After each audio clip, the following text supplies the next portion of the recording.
सबको संधारित्रों के समूहन के बारे में मुझे समझाना है और इस संदर्भ में आपको हम स्मरण करा दें कि पहले संधारित्रों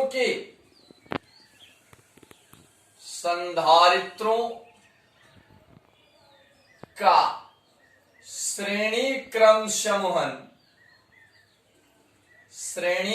समूहन आप सबको व्यंजक प्राप्त है, जिसमें आपको हमने बताया था कि 1/c और देखिए एस यहां कोटेशनल यहां डालेंगे, CS बराबर होगा 1/c plus 1/c1 plus 1/c2 plus 1/c3। हम में से बहुत विद्यार्थी ऐसे हैं जो समझ जाते हैं कि शायद 3 ही संधारित्र तक यह मान्य है। तो याद रखिए कि यह इन संधारित्रों के लिए भी मान्य है, यानी आप इसको अगर 4 संधारित्र दिया है तो C4 भी लिख सकते हैं, यानी आप इसको अनंत तक लिख सकते हैं। यानी अगर इसको हम कहें कि 1/Cn लिखें तो भी कोई परेशानी नहीं है। यानी आज से ये माइंड में सेट करना है कि संधारित्र के श्रेणी क्रम समूहन सिर्फ 1 संधारित्र, 2 संधारित्र, 3 संधारित्र नहीं, बल्कि इन संधारित्रों के लिए भी यह व्यंजक मान्य है। तभी तो इसको सिग्मा रूप में हम जब लिखते हैं तो 1/CS बराबर सिग्मा ऑफ 1/CI, I बराबर 1 और n है। इसका मतलब कि ये खुद इंडिकेट करता है कि अनंत श्रेणी के लिए भी यह मान्य है। और बाबू आप सबको पहले भी हमने बताया है कि यदि n समान धारिता वाले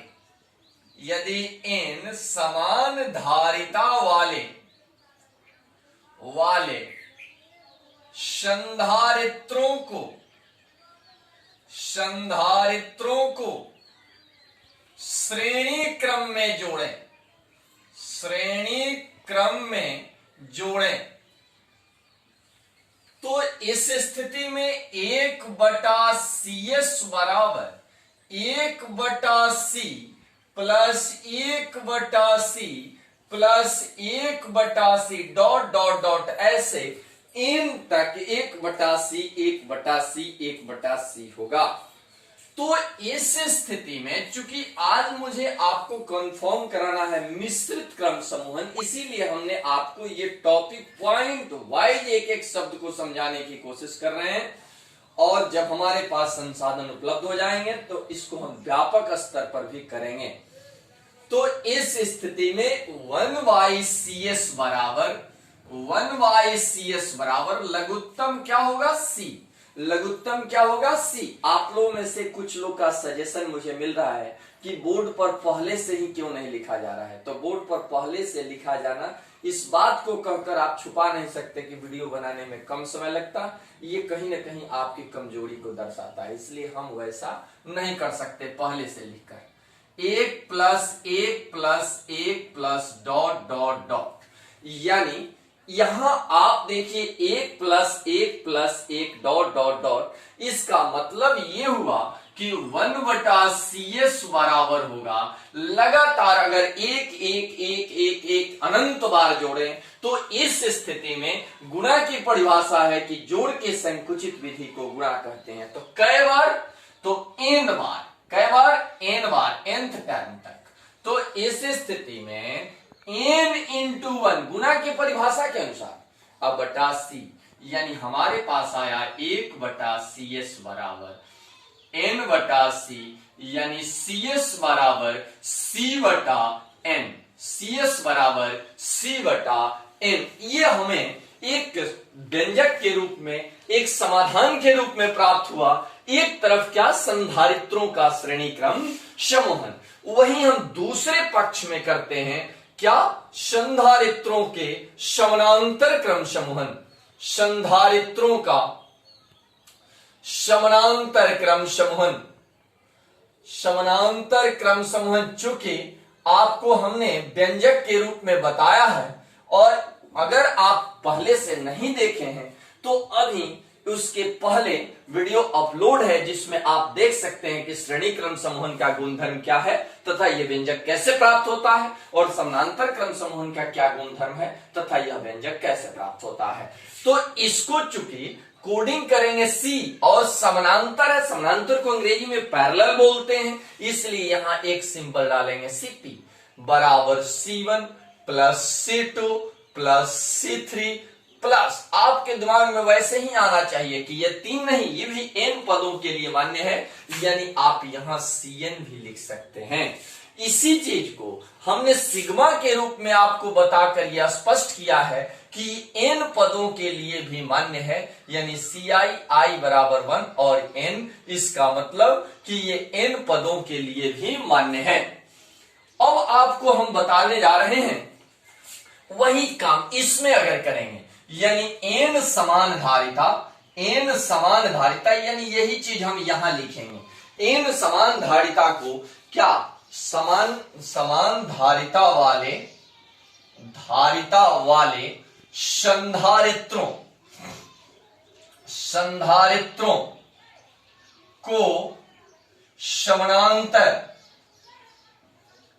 क्रम में जोड़ें, तो इस स्थिति में आपके पास आएगा Cp बराबर क्या, यहां देखा जाए C1 plus C2 plus C3, तो सब तो चूंकि बराबर है तो C plus dot dot dot क्या तक n टर्म तक।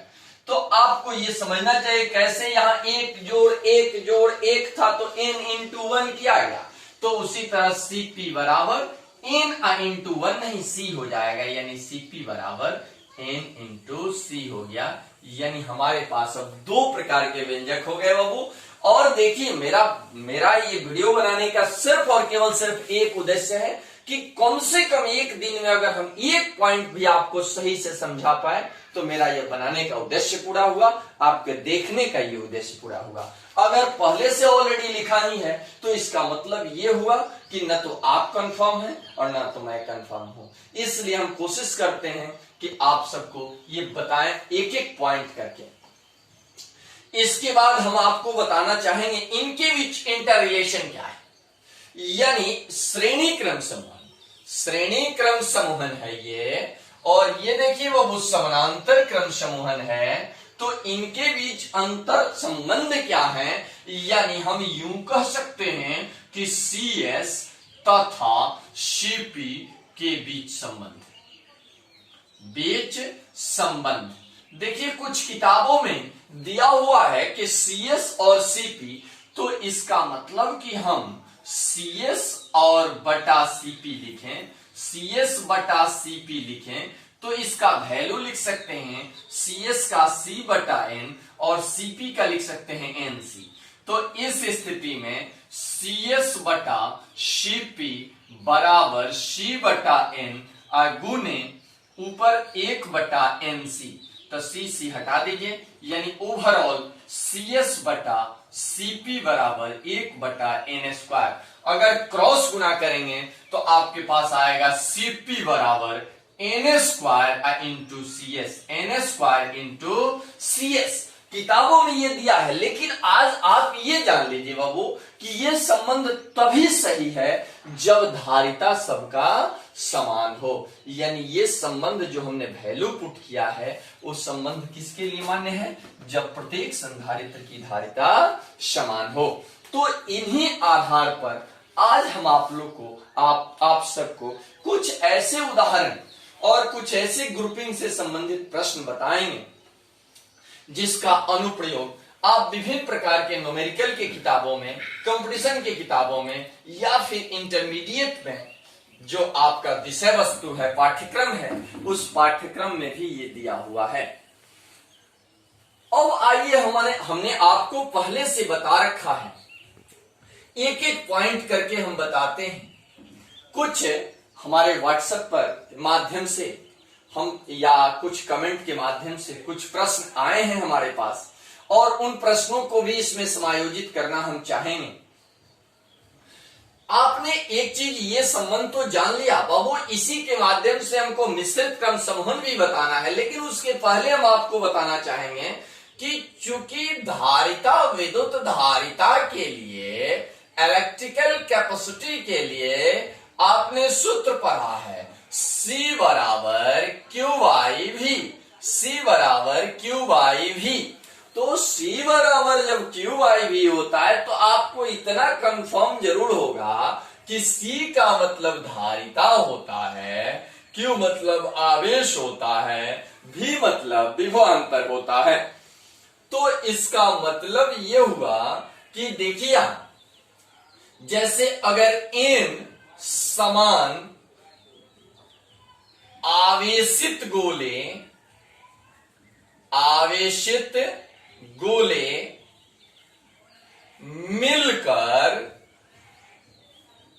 मिलकर एक बड़े गोले का निर्माण करें, एक बड़े गोले का निर्माण करें। आप जरूर सोच रहे होंगे कि गोला ही लिख रहे हैं, क्यों? यानी आप आकृति के हिसाब से इसको कर सकते हैं। तो बाबू याद रखना, अगर आप लोग को समझ में नहीं आएगा तो उसको भी हम समाधान करके दिखाएंगे। बड़े गोले की त्रिज्या, आज से माइंड सेट करो वो, बड़े गोले की त्रिज्या या यूं कह लो कि गोल कोश की त्रिज्या, या गोल कोश की त्रिज्या, कैसा गोल कोश? बड़े गोल कोश की त्रिज्या बराबर n के पावर 1/3 इंटू छोटे गोले की त्रिज्या, छोटे गोले की त्रिज्या।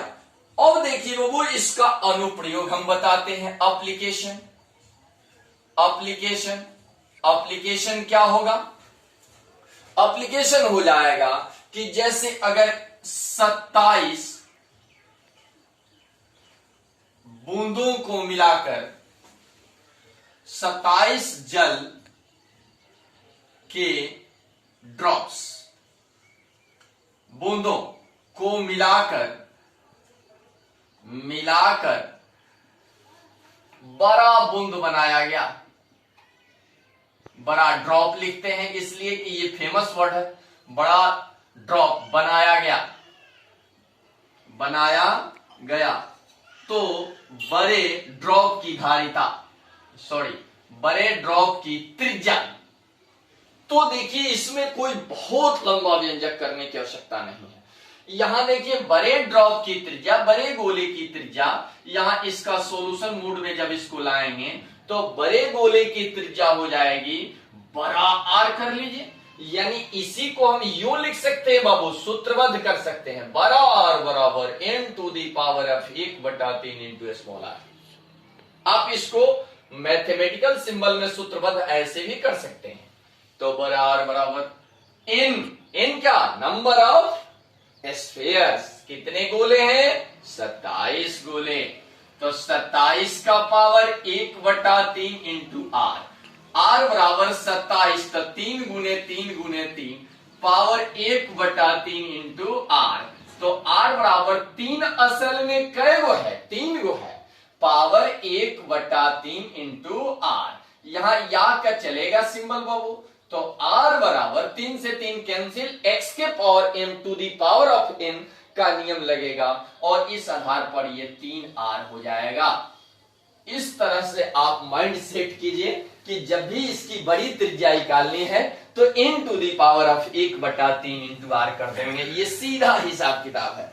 अगर आपको समझ में इसके बाद नहीं आता है, जैसे एग्जामिनेशन व्यू से हम ये बता रहे हैं, अगर आपको इसकी विवेचना जानना है आपको कि कैसे ये n का पावर 1/3 ही क्यों हुआ, तो आप मुझसे प्रश्न करेंगे और आप डिस्क्रिप्शन बॉक्स में या आप कमेंट बॉक्स में हमको बताएंगे कमेंट बॉक्स में आप मुझे बताइएगा कि इसका कारण क्या है। यह स्पष्ट किया जाए तो अगले दिन हम इसको भी स्पष्ट करने की कोशिश करेंगे।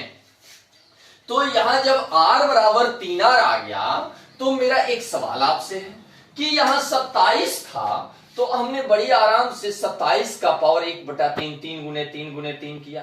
तो हमने बहुत किताबों का अवलोकन किया, जैसे डॉक्टर एम करीम का, H.C. वर्मा का। तो हमने किताबों को जब देखा, यहाँ या डालना ठीक नहीं, निष्कर्ष में या नहीं डालते।